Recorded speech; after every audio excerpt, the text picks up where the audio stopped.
सभी को आज अगले वीडियो के लिए पुनः आपका हार्दिक स्वागत और अभिनंदन। आज हम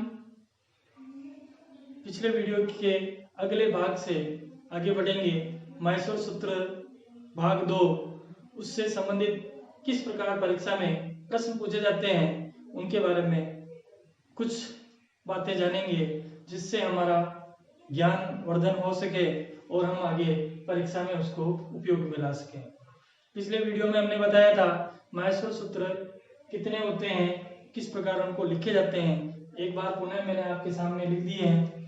पहला माहेश्वर सूत्र ए ई उण ली ऋक ए ओंग आई औच है यवरट लण यमगणनम जब य गडदस जब गडदस ख फ छ ट त च ट त व क प य स स र ह ल।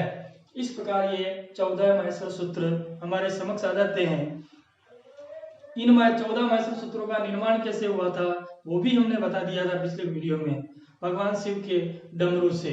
तो निर्माण कैसे हुआ था? डमरू से, जब उन्होंने तांडव नृत्य किया और डमरू को 14 बार बजाया, चतुर्दश वारम या नवपंच वारम। और किसको बजाया?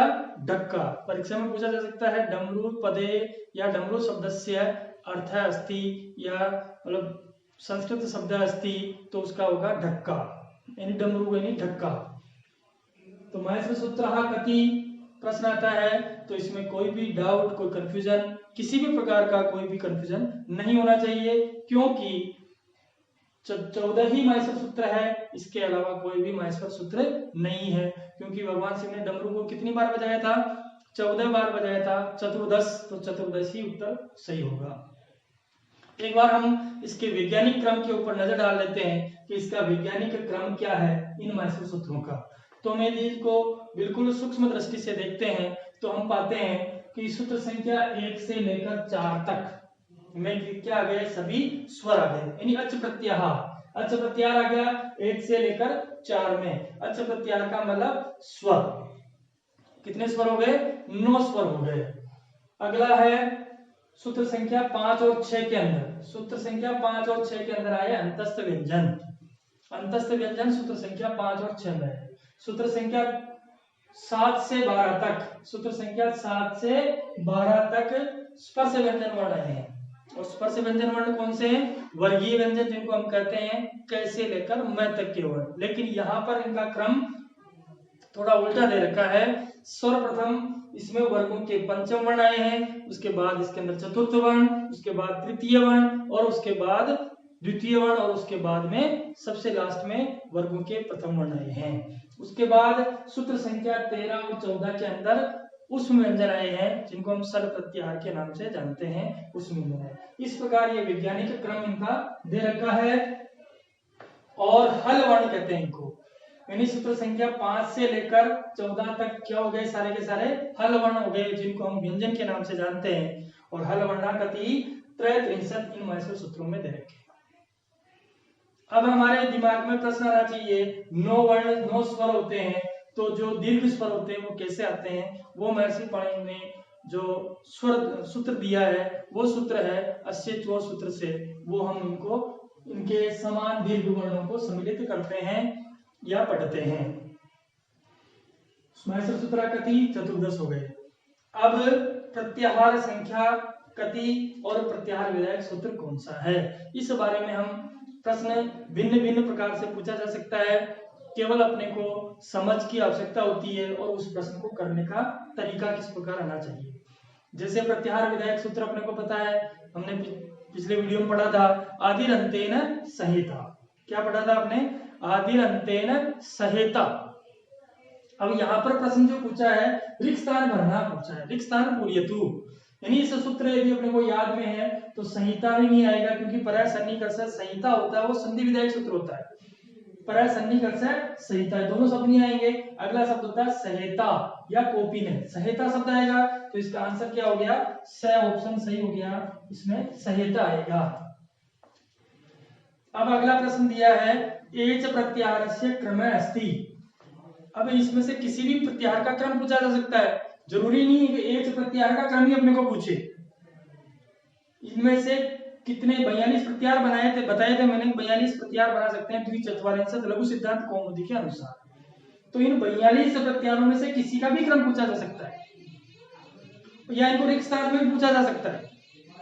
तो अपने को इस पूरे माहेश्वर सूत्रों का पूरी अच्छी तरह से अध्ययन करना है और इसको अच्छी तरह से याद करना है, क्योंकि हर जगह संधि में काम आएंगे, हर जगह इन माहेश्वर सूत्रों का प्रयोग होगा संस्कृत व्याकरण के अंदर। तो यानी पूरी नींव है ये संस्कृत व्याकरण की माहेश्वर सूत्र। तो आपको पूरी तरह से ध्यान रखना है।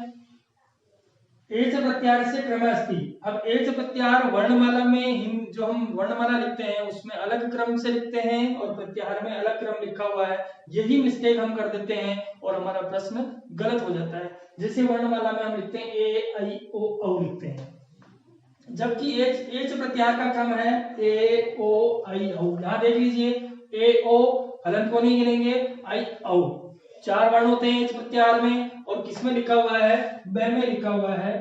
तो इसका आंसर क्या हो गया, ब उत्तर सही हो गया। तो इस प्रकार किसी भी प्रत्याहार का क्रम पूछा जा सकता है, किसी भी प्रत्याहार में रिक्त स्थान पूछा जा सकता है, किसी भी प्रत्याहार का कोई एक वर्ण पूछा जा सकता है ऑप्शन में, किसी भी प्रकार से घुमा के पूछे तो सारे के सारे प्रश्नों के उत्तर कहां से निकलेंगे, इन 14 ही माहेश्वर सूत्रों में से निकलेंगे। इस बात का आपको विशेष रूप से ध्यान रखना है। अगला प्रश्न लिया है खर प्रत्याहारे कति वर्णा भवन्ति। अब किसी भी प्रत्याहार के कितने वर्ण होते हैं वो पूछ सकते हैं। यहाँ पर पूछा है खर प्रत्याहारे वर्ण कति वर्णा भवन्ति, खर प्रत्याहार में कितने वर्ण होते हैं ये प्रश्न पूछा है। तो खर प्रत्याहार अपने को पता है, ख से लेकर र तक हम चलेंगे, वो खर प्रत्याहार कहलाएगा। और खर प्रत्याहार में कितने वर्ण होते हैं, 13 वर्ण होते हैं वर्गों के प्रथम द्वितीय वर्ण। तो वर्गों के प्रथम द्वितीय वर्ण का मतलब कितने हो गए, 5 वर्ग होते हैं, तो 10 वर्ण वो हो गए। और उसके बाद तीनों से इस खर प्रत्याहार के अंदर आएंगे, 10 और 3 कितने हो गए, 13 वर्ण। हम यहाँ पर भी देख सकते हैं ख फ छ ठ त च ट त क प स अंतिम वर्ण को गिनना ही नहीं है, किसी भी प्रत्याहार में नहीं गिनना है। तो ये कितने वर्ण हो गए, 13 या 13 वर्ण हो गए। तो ऑप्शन में जाएंगे, 13 कहाँ लिखा हुआ है, द में लिखा हुआ है, तो सीधा उत्तर इसका सही हो गया। अब यहाँ पर किसी भी प्रत्याहार का 42 जो प्रत्याहार होते हैं, किसी भी प्रत्याहार का संख्या पूछी जा सकती है, कौन से प्रत्याहार में कितने वर्ण होते हैं। जैसे अच प्रत्याहार वर्णा भवन्ति, अच प्रत्याहार में स्वर होते हैं, लेकिन अच प्रत्याहार में कितने वर्ण होते हैं, 9 वर्ण होते हैं। तो वो ध्यान आपको रखना है। और कहां से पता चलेगा अपने को, इन माहेश्वर सूत्रों को कंप्लीट पूरी तरीके से याद करेंगे तभी वो चीज हमें पता चलेगी। अगला है प्रत्याहारा कति। ये प्रश्न बहुत मोस्ट इंपोर्टेंट प्रश्न है, क्योंकि इसमें अलग अलग आचार्यों ने, व्याकरणाचार्यों ने अलग अलग संख्या दी है। तो बालकों में कंफ्यूजन होता है कि प्रत्याहार कितने होते हैं। तो सबसे पहली बात, यदि किसी भी, वो सारा का सारा हम कहां से निर्णय करेंगे, ऑप्शन को देख करके निर्णय किया जाता है, क्योंकि 42 प्रत्याहार भी होते हैं, 43 भी होते हैं और 44 भी होते हैं। तो ऑप्शन में देखेंगे 42 ऑप्शन दे रखा है, द्विचत्वारिंशत् 42, चत्वारिंशत् 40, विंशति 20, चतुर्दश 14। 14 तो माहेश्वर सूत्र होते हैं, प्रत्याहार होते नहीं है। तो ये भी नहीं है, विंशति होते नहीं है, चत्वारिंशत् 40 होते नहीं, द्विचत्वारिंशत् एक ही ऑप्शन दे रखा है, क्योंकि 43 44 ऑप्शन दे ही नहीं रखा है। तो सीधा का सीधा आंसर क्या हो गया इसमें, आंसर सही हो गया। लेकिन यदि 44 भी है और 43 भी है तो भी क्या करेंगे, तो फिर वहां पूछा जाएगा लघु सिद्धांत कौमुदी अनुसार ना प्रत्याहारा कति। लघु सिद्धांत कौमुदी किसने लिखी, वरदराज ने लिखी, और वरदराज ने 42 प्रत्याहार बताए। और यदि वो पूछ लेता सिद्धांत कौमुदी अनुसार, सिद्धांत कौमुदी लिखी भट्टोजी दीक्षित ने, और भट्टोजी दीक्षित ने 42 के अलावा एक प्रत्याहार और बताया, 43वां यम प्रत्याहार। वो यम प्रत्याहार भट्टोजी दीक्षित ने अपनी सिद्धांत कौमुदी संस्कृत व्याकरण में उनको बताया। तो यदि ऐसा पूछा जाता है भट्टोजी दीक्षित अनुसार, या उसकी पुस्तक का नाम पूछ ले सिद्धांत कौमुदी अनुसार, तो कितने आंसर हो जाएंगे, 43 हो जाएंगे, 43 हो जाएगा। और यदि ऐसा पूछा जाता है आचार्य केट अनुसार है कति प्रत्याहार, तो वो हो जाएंगे 44वां प्रत्याहार दिया आचार्य केट ने, जो कि र प्रत्याहार होता है वो बनाया। तो यदि 42 और 44 ऑप्शन में नहीं है तो अपने को द्विचत्वारिंश करना है। यदि इनका नाम नहीं पूछा जा सकता है और सीधा ऐसा पूछा जाए प्रत्यारा कथि तो भी द्विचत्वारिंश ही करना है। ये दोनों ऑप्शन कब करेंगे हम, जब इनका नाम विशेष से पूछा जाता है तो ही हम इनका 43 और 44 करेंगे, बाकी द्विचत्वारिंश प्रत्यार ही होते हैं। इस बात को आप अच्छी तरह से नोट कर लें, देख लें। अब आता है अगला, जस प्रत्याहारस्य वर्णा नास्ति। अब प्रश्न उल्टा घुमाकर पूछा गया है, जस प्रत्याहार के वर्ण नहीं है पूछा है। जस प्रत्याहार के वर्ण कौन कौन से हैं? जिस ऑप्शन में है वाला है वो नहीं करना है, जिस ऑप्शन में नहीं है वाला वो ऑप्शन करना है। जैसे पहले जस प्रत्याहार पहले देख लो कौन सा होता है जस प्रत्याहार। जस प्रत्याहार जैसे लेकर से तक गिनेंगे, अंतिम हल को नहीं गिनेंगे। जय बै ग ड द, ये 5 वर्ण जस प्रत्याहार के अंदर आते हैं। तो जिस जिस ऑप्शन में ये 5 वर्ण लिखे हुए हैं वो तो है हो गए। अपने को प्रश्न किस कौन सा देना, नहीं है वाला देना, तो जो नहीं है उसको हम सही करेंगे। जय बै होता है, ग ड भी होता है, जय बै नहीं होता है और द भी होता है। तो कौन सा उत्तर सही हो गया? इसका आंसर हो गया स सही हो गया, क्योंकि जय बै इसमें नहीं होता है, जय बै ये तो यहाँ होते हैं। तो जस प्रत्याहार के अंदर आएंगे नहीं, जस प्रत्याहार के अंदर ये नहीं आएंगे तो हम इसको नहीं करेंगे, नहीं वाला करेंगे तो स उत्तर सही हो जाएगा। अगला है यण प्रत्याहारस्य वर्णा अस्ति। क्या पूछा है? यण प्रत्याहार के वर्ण है, अस्ति में भी पूछ सकते हैं और नास्ति में भी पूछ सकते हैं। इस बात का आपको विशेष तौर से ध्यान रखना है। यण प्रत्याहार, अब यण प्रत्याहार में आएंगे तो यहां से चलेंगे, ये से लेकर ण तक हम गिनेंगे तो यण प्रत्याहार बन जाएगा।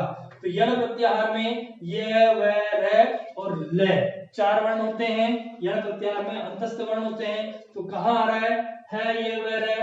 होगा नहीं, ये व र ल या व र स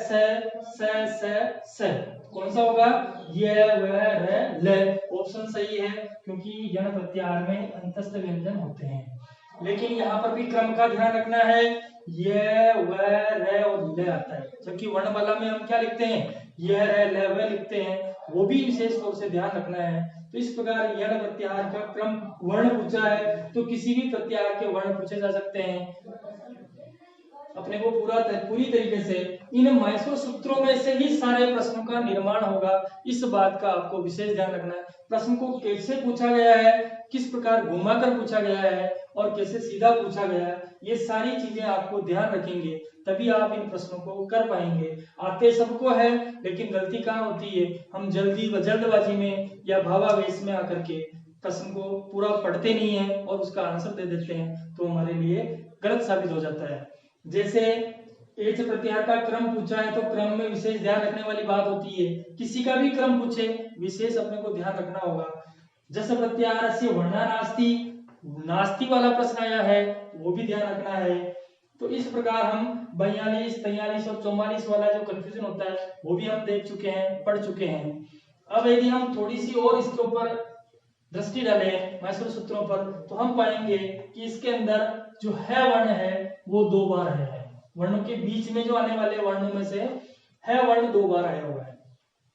एक है तो यहाँ आया 5वें सूत्र में, एक आया है 14वें सूत्र में है। तो यदि आपको कंफ्यूजन होता है कि भाई हाँ वास्तव में है वर्ण क्यों आया है, क्योंकि है वर्ण 2 बार आने का कारण क्या है? क्योंकि 2 प्रत्याहार बनाने में काम आता है। एक तो अट प्रत्याहार जो घोष वर्ण में काम आता है। तो अट प्रत्याहार का मतलब ऐसे लेकर त तक, ऐसे लेकर त तक जो घोष वर्ण होते हैं उनको बनाने में इस है का प्रयोग होता है।